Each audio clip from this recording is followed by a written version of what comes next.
Pak Bambang, kemudian Pak Irawan, juga Pak Arif Fatawan dari DEX sudah memaparkan sangat lengkap mengenai arah pengembangan ekonomi keuangan syariah nasional dari Jawa Barat. Dan kemudian hilirnya itu di sisi pemasaran, gitu. Yang terlibat dan saya punya pabrik tahu, tempe, dan Sulaiman, susu kedelai 25. Jadi saya ingin minta tolong Pak Kiai di sini. Kita ini kan sebagai nadir yang memegang wakaf-wakaf dari pesantren kita. Bagaimana pesantren ini harus independen dan sustainable. Jadi not hanya karena ada Bank Indonesia kita bisa independen dan tidak sustainable. Once Bank Indonesia fokus di hal yang lain, kita tidak bisa berdiri sendiri dan tidak bisa berkelanjutan. Jadi saya minta tolong ada program dari Bank Indonesia, jangan fokus di yang kecil-kecil aja. Yang paling penting itu adalah food itu, yang di beras, jagung, dan kedelai. Dan memang di Jawa Barat ini yang terkenalnya itu di jagung especially ya. Seperti saya kalau ambil jagung itu pasti dari Indramayu dan yang lain-lain. Dan sekarang kami kesulitan untuk kedelai. Karena kita sudah terlalu enak impor kedelai dari Amerika. Sekarang kedelai yang biasa saya beli dari NTB itu sudah tidak mau lagi mereka tanam. Bayangkan saya punya pabrik tahu, tempe, dan Sulaiman di Jawa Barat, di Bogor, tapi ambil kedelainya dari NTB. Dan itu saya rugi 1 kilo itu Rp2.000. Jadi kalau setiap saya ambil 10 ton, berarti saya rugi 20 juta. Karena saya beli produk Muslim Indonesia. Dan itu saya minta tolong dari Bank Indonesia. Bagaimana kita bisa mendapatkan bibit kedelai yang sekarang sudah hilang. Jadi kemarin kami mau tanam kedelai sudah tidak ada lagi karena petani-petani sudah bosan tanam kedelai. Akhirnya kedelainya tidak pernah dibeli, tidak pernah diserap oleh pasar karena semuanya tergantung dengan impor dari Amerika. Apalagi sekarang sedang perang Rusia dengan Ukraina, semuanya bakal naik dan semuanya bakal gila-gilaan. Kalau Indonesia resesi itu tidak masuk akal, karena Indonesia punya tanah, punya lahan, punya food. Yang membuat inflation itu kan dari food aja. Jadi kalau negara lain mau inflasi ya silakan, tapi Indonesia tidak boleh. Dan kita berharap dari pondok pesantren kita bertahan di pertanian itu memang pertanian yang untuk masa. Jadi beras, jagung, dan kedelai. Syukran kathiran jiddan. Wassalamualaikum warahmatullahi wabarakatuh.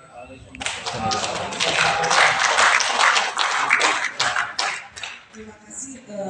Saya jawab sudah sambil bertanya. Terima kasih Umi. Ini semakin memperkuat dari pesan dari Pak Arif Fatawan mengenai gerakan nasional mengenai inflasi pangan. Sebetulnya intinya dari inflasi ya itu ya dari sisi produksinya harus sustain. Kalau suplainya stabil, harganya juga insya Allah stabil. Tadi disampaikan beberapa isu terkait 3 komoditas beras dan kedelai yang memang itu penyebab inflasi gitu. Apalagi untuk kedelai ini juga kalau di data BPS sudah tercatat tuh terlihat tahu tempe harganya naik, ternyata itu penyebabnya tadi yang disampaikan oleh Uni di mana petani lokal sudah malas menanam karena kesulitan bibit. Nah isu-isu seperti ini juga perlu kami ketahui Bapak Ibu sekalian, jadi tidak hanya dari sisi ini stop mau itu gitu stop yo tentunya akan menjadi masukan dari kami di BI ya alhamdulillah turun belum mana syariat sadaya di itu menuju ke dalam deui angin ieu kan angin laut kemarin teu banjir tuh tapi kehantam ada juga isunya terkait dengan perdagangan seperti itu. Nah untuk kedelai yang dimasuk dari NTB, BI juga kan ada di Mataram ya, masanya di NTB. Nanti kami bisa melakukan penjajakan untuk kerjasama antar daerah. Oh, betul.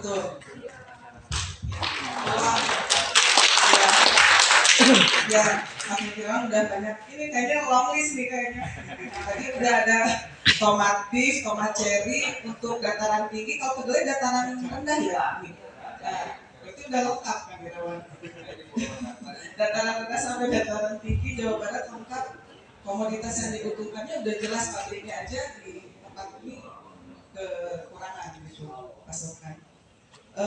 Terima kasih. Mudah-mudahan ini bisa jadi penyemangat berbagai peluang di depan mata gitu ya, dengan kolaborasi dan sinergi. Insya Allah ini dapat lebih powerful lagi. Tadi kemandirian dan sustainable itu kata kunci tadi dari Umi untuk kita semua. Teh Tari. Saya dari Pusat Merah Muda, kebetulan di bidang perikanan. Menyambung juga dengan Umi itu Wahidah. Tadi sebetulnya di Cianjur itu saya juga punya pabrik tahu. Sekarang itu antara itu betul apa yang dikatakan Umi itu. Karena kita dari sisa tahu itu kan kita pakai untuk kepakan ikannya.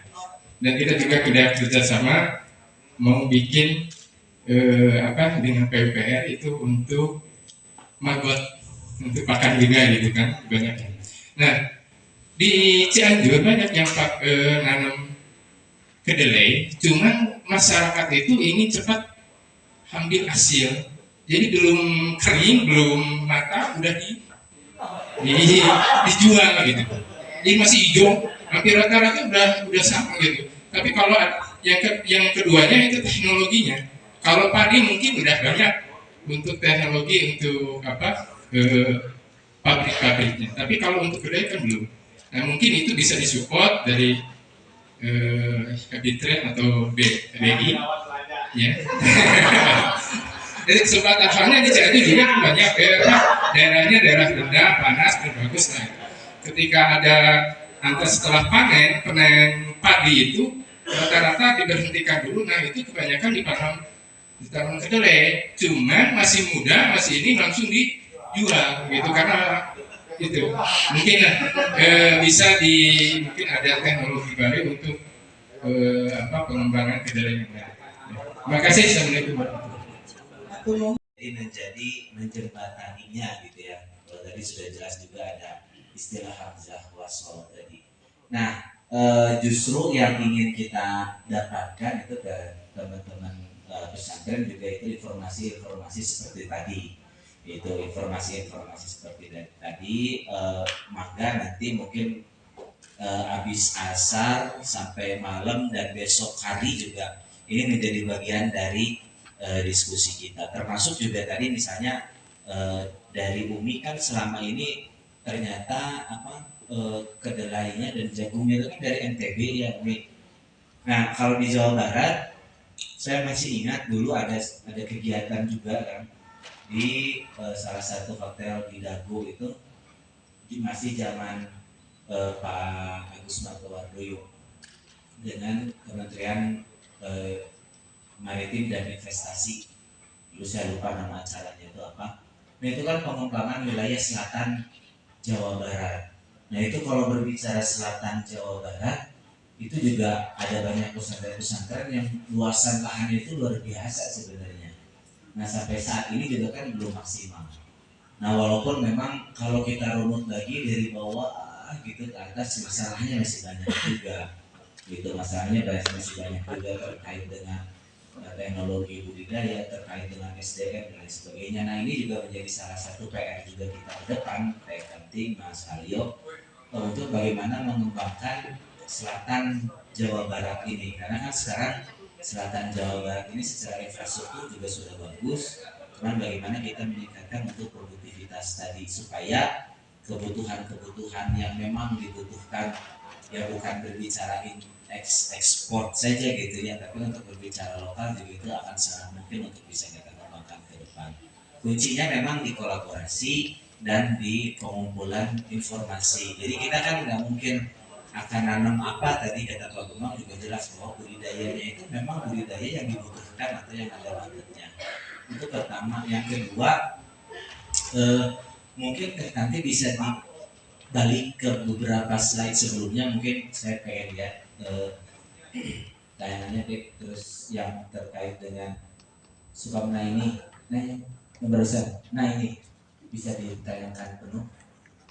Nah ini kan skema model bisnis ekosistem ketahanan pangan terintegrasi Pangsi, yang ini tuh apa ya, warisan mungkin ya. Warisan luar biasa dari Pak Hera, yang ini juga tanggung jawab kita, khususnya ya Heavy Trend gitu ya, untuk bertanggung jawab juga bagaimana mengkonkretkan konsep dari ini. Karena kalau kita lihat di atas, pasar tradisional, retail modern, dan digital platform. Kemudian dari sisi produksinya ini kan ada pondok pesantren, ada yang kuning itu pertanian kabupaten, kelompok tani itu ya, ada pesantren, ada kelompok tani. Kemudian ada yang di garis merahin gitu di dalam itu kan ada pariwisata geopark. Di situ ada pembenihan, ada pembiayaan, ada teknologi, ada kemitraan. Yang sebenarnya ini kalau dijalankan ini sangat luar biasa sekali, apalagi Sukabumi Project tadi. Kemudian dengan Pangsi ini kan kalau kita lihat di kota Sukabumi ada 3, di Kabupaten Sukabumi ada 7, berarti ada 10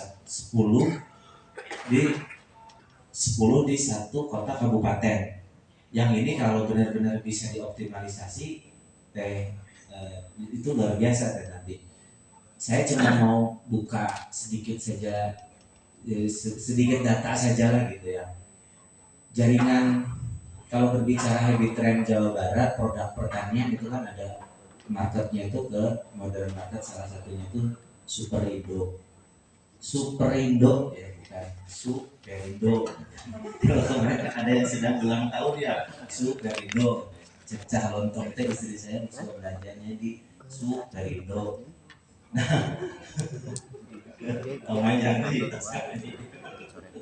Nah, Superindo itu jaringan itu kan ada 200 store saat ini, dan 2023 itu ada 220 store.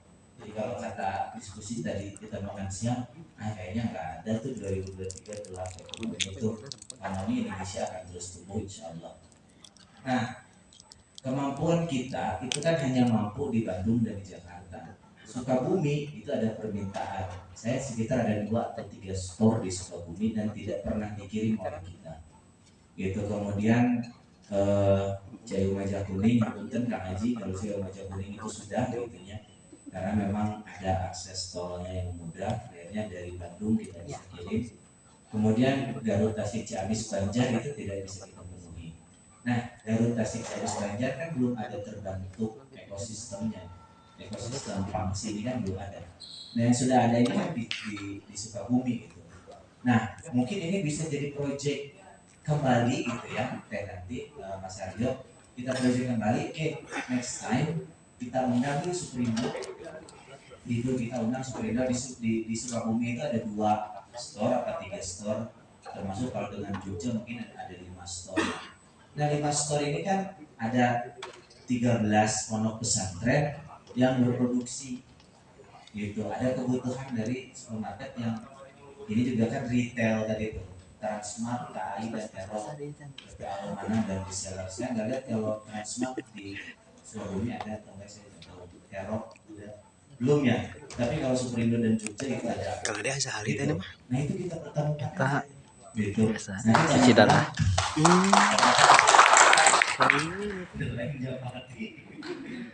Nah, maksudnya kita konkretkan saja teman-teman di Sukabumi. Ya insya Allah kalau Heavy Trend fungsinya kan tadi Hamzah Wasol. Ayo nyambung ke nanti, bukan cuma, tapi nanti ini ada PR juga. Siapa dari 13 ini yang menjadi senternya? Karena kan harus ada center of excellence-nya nih, kumpul di satu tempat, nanti kirim ke satu tempat. Nah itu yang nanti kita diskusikan. Pecah lah gitu, 2023 bisa supply ke modern market ya insya Allah gitu. Dan berkah dari sarana ini di tanggal yang luar biasa ini di Hari Pahlawan. Nah turun itu mungkin dari saya, Kang Mas Aryo, Teh Kanti, turun. Assalamualaikum warahmatullahi wabarakatuh. Turun Kang Irawan, tadi tentang Jabar Selatan, untuk mengingatkan saya dan kelupaan kenapa sih kok Sukabumi gitu ya, itu kaitannya Jawa Selatan. Ketua sudah mengingatkan, jadi tahun lalu pembangunan Jawa Barat ini sudah disupport dengan lahirnya peraturan presiden tentang pengembangan Jawa Barat wilayah utara yang disebut Rebana ya, kebutuhan kawasan ekonomi khususnya, dan Jawa Barat bagian selatan tahun lalu. Nah, pemerintah sudah mensupport nanti insya Allah dari sisi infrastrukturnya. Nanti pada saat nanti jalan, kereta api dan sebagainya sudah menghubungkan Jawa Barat utara dengan selatan, tentunya daerah tersebut harus sudah siap gitu. Jalan infrastrukturnya sudah ada, tapi tidak menghasilkan apa-apa, malah jadi kota konsumen saja gitu. Barang dari luar masuk ke daerah tersebut, itu kita yang memanfaatkan menghasilkan apa? Pengiriman lebih mudah gitu ya. Atau tadi jadi salah satu latar belakang ini adalah edukasinya, dan ada sektor perikanan yang bukan ngerti ya, kita coba masuk di situ. Kemudian Hebat. Yang kedua replikasi ya kan, memang tadi saya berkata itu tuh masih miniatur dan umurnya pun baru beberapa bulan.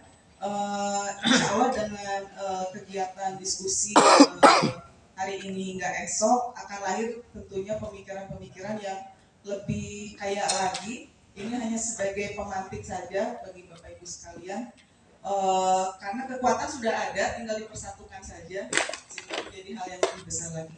Akses.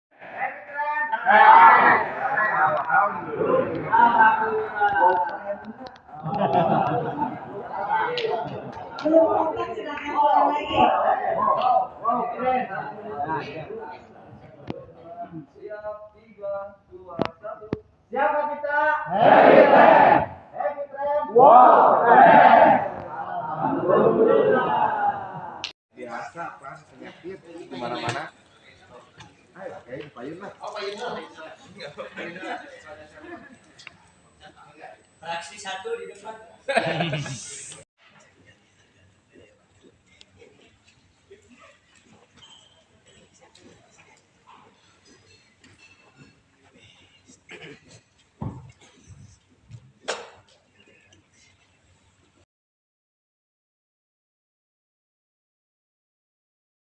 Allah Maha melihat. Saya mempertahankan Nurul Iman untuk apa? Untuk masa depan Muslim Indonesia. Kita nggak bicara tentang bangsa lain dan agama lain, tetapi bagaimana Muslim Indonesia yang terbesar di dunia ini bisa menjadi bangsa yang berdaulat. Tidak harus beli dari luar, kita yang malah ekspor keluar. Tetapi kalau kita tidak menguasai 3 itu aja, beras, jagung, dan kedelai, ya kita akan seperti ini selamanya. Berhutang terus. Jadi saya minta tolong Pak Kiai, saya punya cita-cita. Setiap kabupaten harus punya 3 ini, beras, jagung, dan kedelai. Saya akan beli. Jadi kita bisa tentang MOU ke kontrak ke agreement bagaimanapun. Saya akan beli. Pak Kiai tanam berapa jagung, berapa beras, berapa kedelai, saya masih akan beli dengan harga pasar. Seperti saya beli labu parang, saya nggak bisa beli labu yang kami rawat karena mahal. Saya beli labu parang, 1 truk itu 10 ton. Jadi Jawa Tengah, bisa lihat. Maaf ya.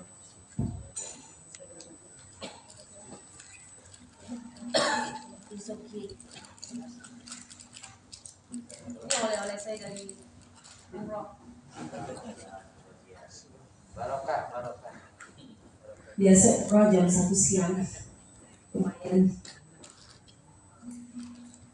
Jadi kalau Bapak Kiai kita mau memperkuat ekonomi pesantren seperti Nurul Iman, bagaimana kita bisa menggratiskan tempat tinggal, makan, kesehatan, dan pendidikan untuk santri, itu kita harus memperkuat dari supply kita. Kalau Nurul Iman, kenapa Nurul Iman dan Ibu sendiri kita pasai kalian 15.000 ini harus makan. Saya tidak bicara tentang hidroponik, aquaponik atau yang lain, karena saya tuh nggak punya itu.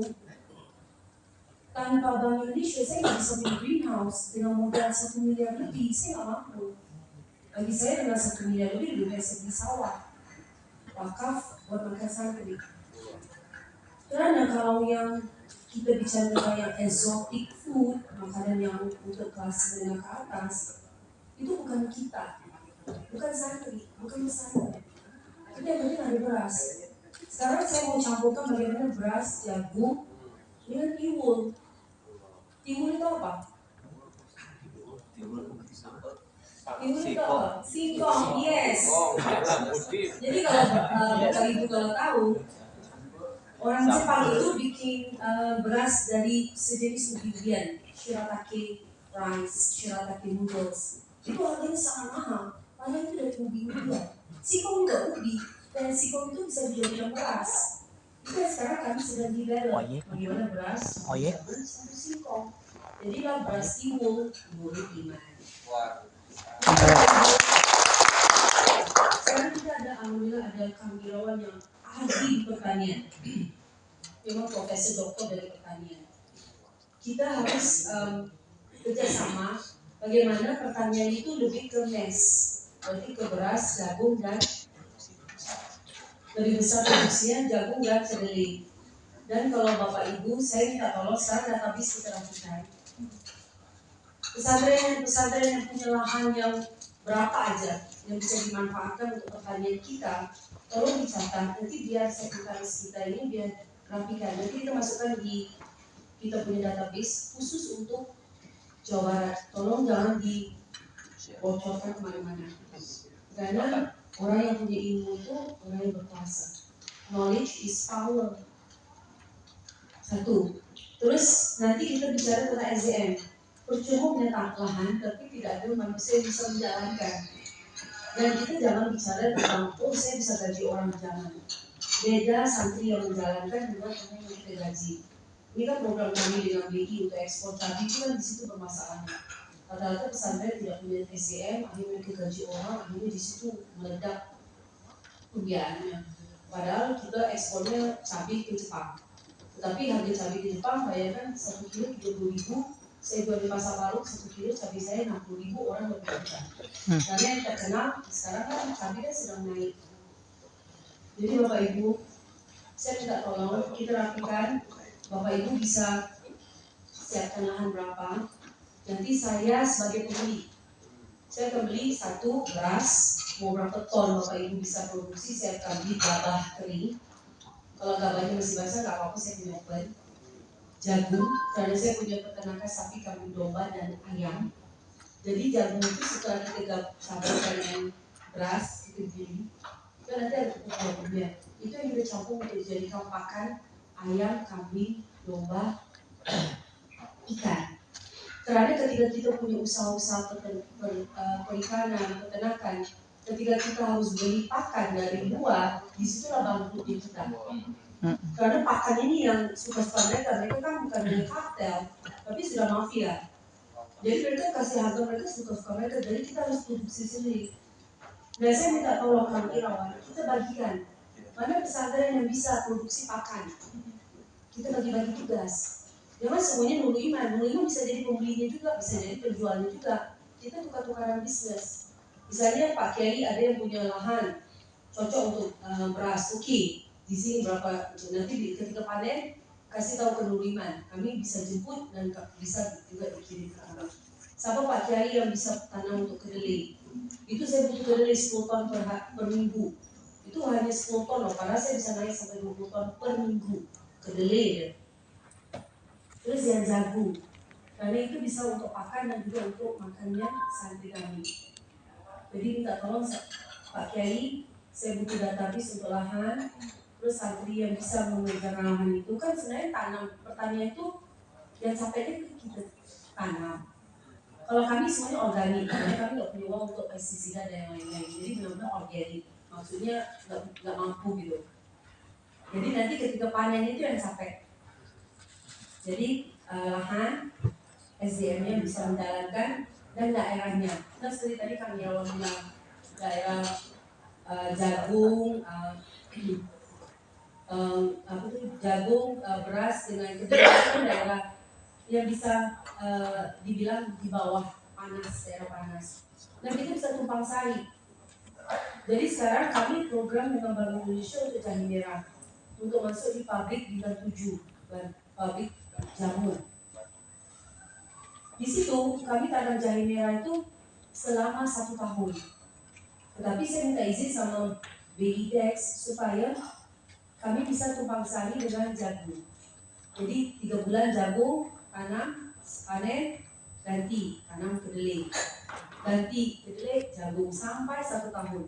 Kan kita nggak mungkin duduk diam tunggu 1 tahun jahe merah dulu. Masuk belum kita panen, nggak ada panen lagi kan merugikan. Jadi kita sisanya tumpang sari. Jadi yang ahli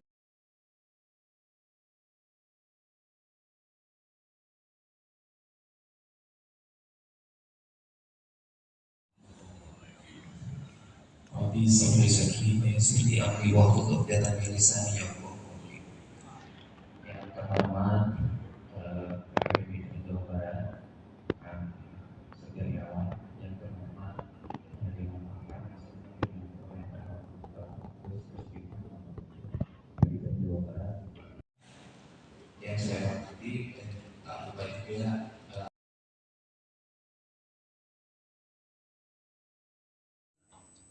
saking miskinnya dan saking susahnya di Singapura itu. Tetapi kenapa mereka bisa jadi makmur, sejahtera? Ya karena human resource, sumber daya manusia.